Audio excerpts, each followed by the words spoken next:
mailbag time. So we got some questions from some of our fans, and actually one of our fans who asked a question actually made a shot, took a little shot at Teja for counting people's money. So I think that's very nice, very relevant already. But we'll begin with our first question here from our guy Nelson Martinez on YouTube. So at Nelson Martinez 4722 on YouTube. Question: could you see Tyrese Maxey leading the team in scoring this season with Paul George and him taking a massive load off of Embiid? Or do you still see Embiid being his dominant self this year and leading the team, possibly the league in scoring? Teja, try to answer this one without pocket watching. Crying emoji. Dang, Teja, come on, man. I'll go first so Teja can think about that. Yeah, please. Why count? No, I don't think he can. I don't think in order for the team to get where we need to be, for him to lead us in scoring. Because I just don't think it. I don't think from the amount of touches that those three guys are going to get, I don't see his volume being high enough for him. If all three are playing and they're playing the amount of minutes and games that, we would hope and expect, I don't see it. I think that they're going to go through Joel, and they're going to make sure that Paul gets his shots and touches. I don't think this is going to be Paul is just regulated to the number 3 guy. I think, especially early on, it wouldn't surprise me if he's probably the second leading scorer. But I just don't see them. I just don't see the opportunities that Maxey will. I don't see him getting enough opportunities to lead them in scoring. There will be some games when he lead them in scoring, but I think from an average standpoint, I don't expect it this season. Maybe a season or two from now, yes, but not this season.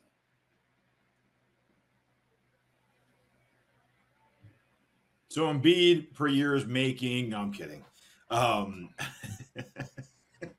We don't have to even count the money between those two. I mean, I think they're all pushing to the table. For you, go ahead and say it, Tej. You probably just like whoever makes the most money should score the most. That's probably what you want to say, right? Well, if that were the case, Tobias would have been our leading scorer the past 5 years. At least most of those years. Maybe that's why you all were mad at him because he wasn't. I mean, at least be our third one easily, right? I actually think Embiid's scoring is going to be impacted the most out of the big three from last year to this year. If you're comparing just those two stats, I think his usage will come down a bit. I think his attempts will come down a bit. I think his minutes will come down. I think he should be a little more efficient, even though, I mean, like he's incredibly efficient already. So there's not much to go over that. But I think hopefully it'll allow him to have more energy defensively. And I expect his rebounds to have an uptick because we are a smaller team. So he's going to need to crash. You talking about Joel? You talking about Joel's going, all this stuff going down? Okay. Yeah. I think it'll also help him be healthier too by year's end as we enter the playoffs. I think Joel will be our leading scorer. I think it's going to be very close with Maxey, though. I think it'll be within like a point or two. I kind of compare this to, because this question was interesting, dominant self. You could be dominant, not be. Shaq wasn't always a leading scorer for the Lakers, but while him and Kobe played together, he was the most dominant player on that team. He was unstoppable for them. So you can be dominant and be unstoppable, but not be the leading scorer on your team. Kobe led the lead scoring twice on the Lakers when they played with Shaq. So by like one of them was like 4 points or so. So you comparing Maxey to Kobe? No. I'm saying you can be a dominant player and not be your team's leading scorer is what I'm saying. I mean, I think if his numbers come down a bit, I don't think Maxey's numbers will take that big of a hit this year. But I think George will stay around what he is, and I think Embiid's will come down. I think they kind of have to come down a bit because we can't. Why do you think my question is, if you say he's efficient and he's very efficient, why do you think his numbers will come way down to meet Maxey? I don't think we're going to have a lot of the. Or is Maxey coming up? Is that what you're saying? I think Maxey will come up a little bit. Yeah, go ahead.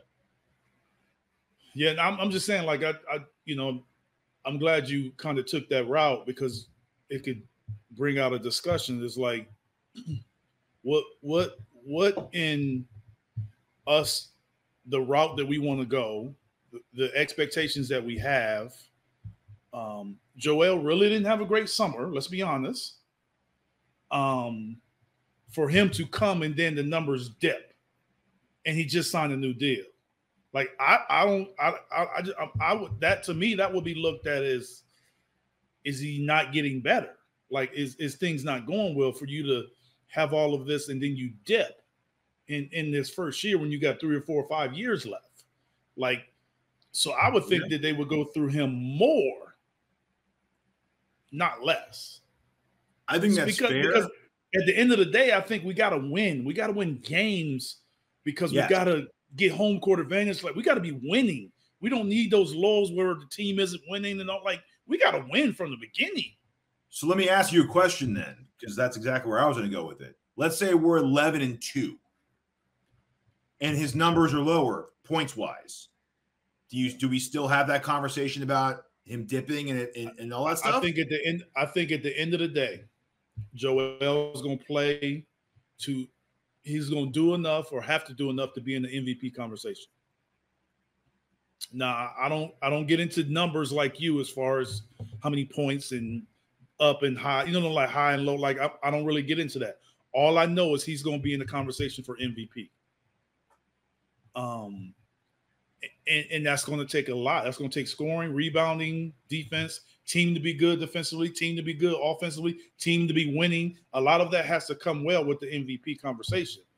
I just don't see him taking that big of a dip for Maxey to come close enough to be the leading scorer, especially with the addition of Paul. I see Maxey as a guy, like just last week, we just had a question about Maxey's assists going up. Now we're saying he's going to be a leading scorer. Like, so his assists are going to go up and he's going to be a leading scorer. So we just signed these two guys for $110 million a year. And then he's the guy that's doing all the improvement. Like, I just don't know how it's going to happen. I just don't think there's enough time, there's enough touches, enough shots.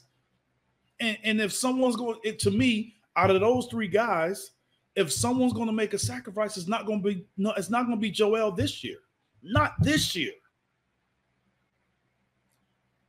So I look at his 2020-2021 season.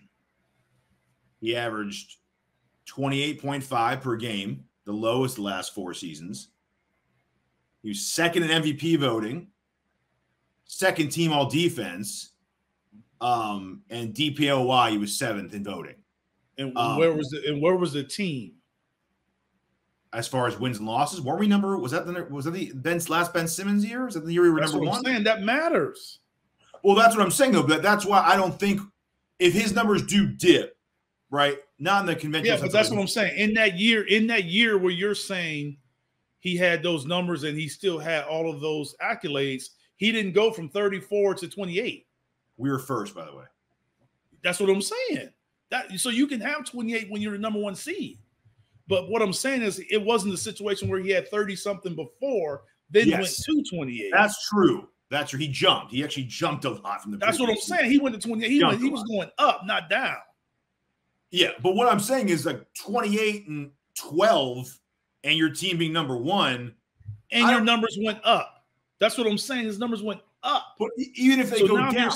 So what I'm saying is now, if you're saying his numbers are going to go down, you know how much if your numbers to go down, you know how dominant your team has to be in order for people to be like, hey man, his numbers are increased, but he's still dominating the best in the league. Like, we added Paul George. We added Paul George. We added Paul George. Numbers have to be redirected somewhere. Yes, numbers may get done, but you won't be in the MVP conversation. You'll be in the Jason Tatum conversation where you got Jaylen Brown, you got these other guys that are good too, but you're not in the MVP conversation. It might not be a runaway, but he could still win MVP with 28-12 and being the number 1 seed. No way. He was number 2 that year to Jokic. I know, but that was 5 years ago. Now people averaging 34 points. Yeah, but you're still winning it every year. Not with the numbers that these other guys are putting up. That's not going to do it. That wouldn't do it. But he could be in the conversation. I agree with you. It would be worthy to do it. I'm saying from obviously from the voting's perspective, I don't see it. Like you got to be the number 1 seed. We would have to run away with the East like Boston did last year in order for his numbers to drop and still win MVP. Now, if we run away with the East like Boston did, I can see his numbers being anywhere around there and win an MVP. So there's 2 different conversations here, though, because we've said 2 different things.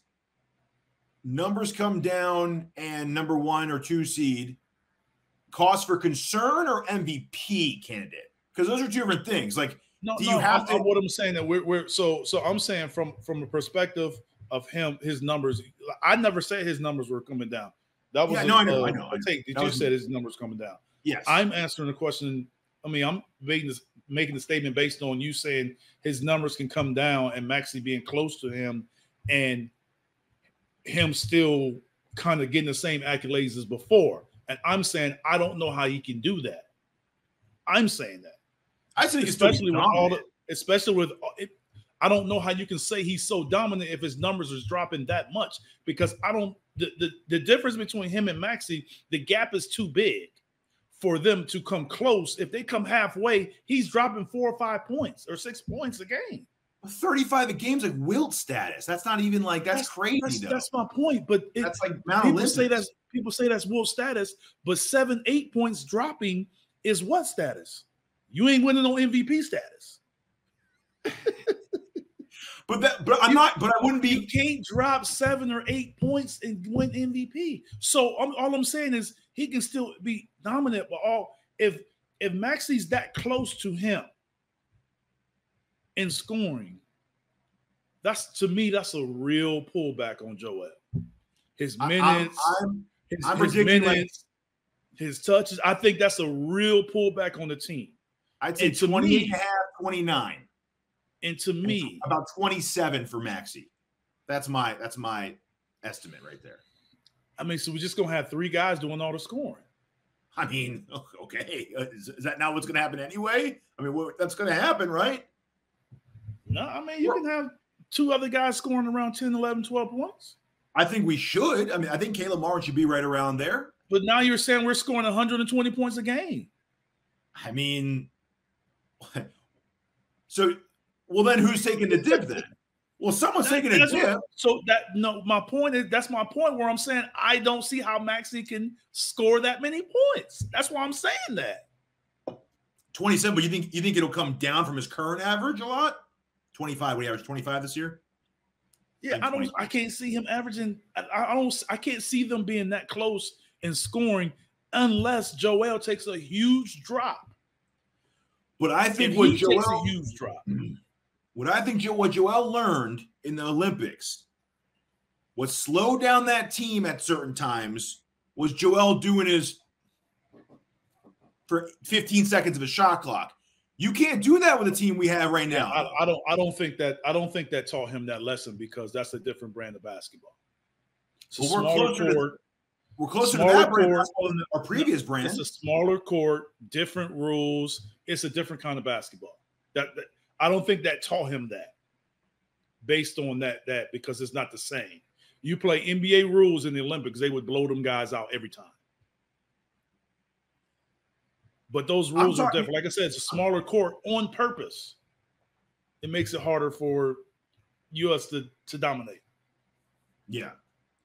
I just think as far as having a way more balanced roster, the best roster he's had in his career, I think he's going to have a lot less I do everything for 18 seconds of the shot clock type stuff. And that's what led to him 35 points a game, a lot of them. But I think he can't do all that this year, especially for us to be a better team, a better offensive team. For him not to have the less, I just think a lot of that has to come down a bit. Usage for Joel has to come down a bit.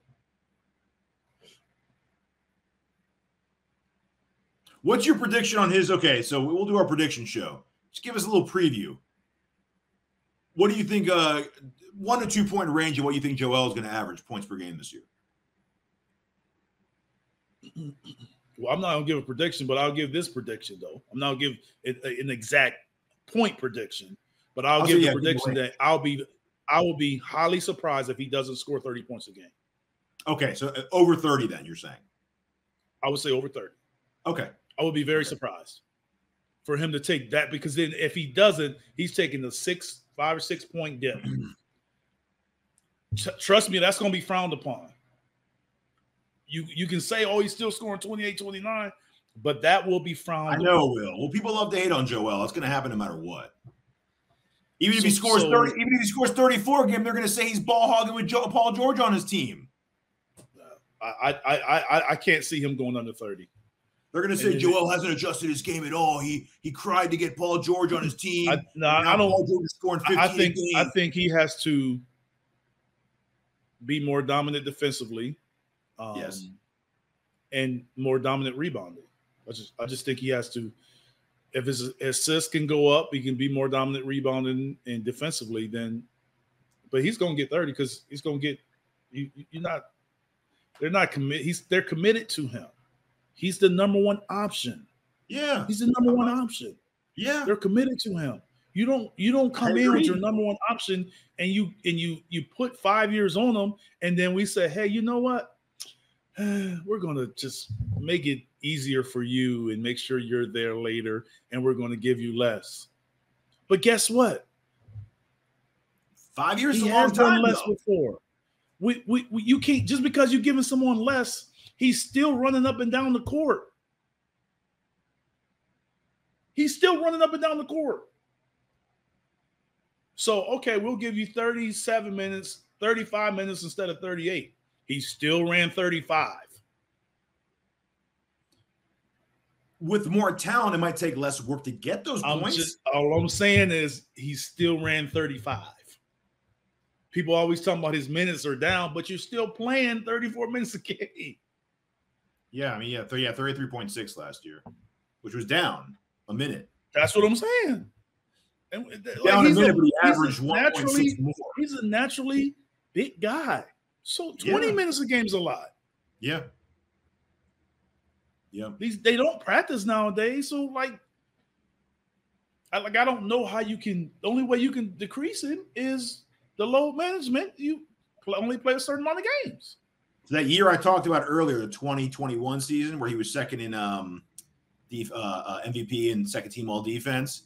31 minutes a game that season. So we probably had a lot of blowouts too. I guarantee you. Yeah, because we're the number one team that year, so we probably had a lot of blowouts. That's what I'm telling you. We had a lot of blowouts, but we actually had a lot of blowouts. Remember last year at some point, we're like, man, remember he was sitting like fourth quarters of game sometimes. So that's probably why his minute was down a minute from the previous year. It's not because he played generally less. It was because we were just killing teams. Got to do it too. But I totally agree with you. I'm not saying it'll come without complaint. But Joel is the kind of guy, man, he's going to get complaints somewhere. If he's killing it and Paul George is scoring less, everyone's going to blame Joel not adjusting his game for a new team to play team ball. If he's scoring less, it's going to be because his prime's over and his window is closing. So either way, man.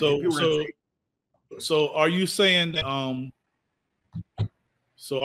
Maxey will or will not lead the team in scoring? Yeah. Are you saying that Maxey will or will not? Oh, Maxey. No. That was the question they asked. I answered. No. I said Embiid would. But a lot closer than this season. It'll be within one or 2 points. My prediction. So just curious if you think they're going to be. Joel's going to go. So Joel's going to be under 30, or Maxey's going to be close to 30. I think it'll be 29, 27. And what do you have Paul George averaging? Around the 20 mark.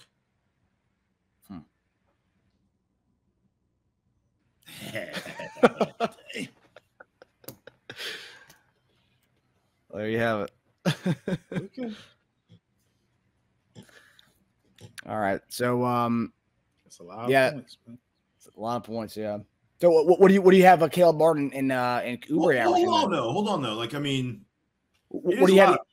It's a lot of points, but I mean, that's what we wanted to have last year. Tobias Harris couldn't get up to that point. Like, was he like 14 points last year? 15? Yeah. 13? What was Tobias last year? It was.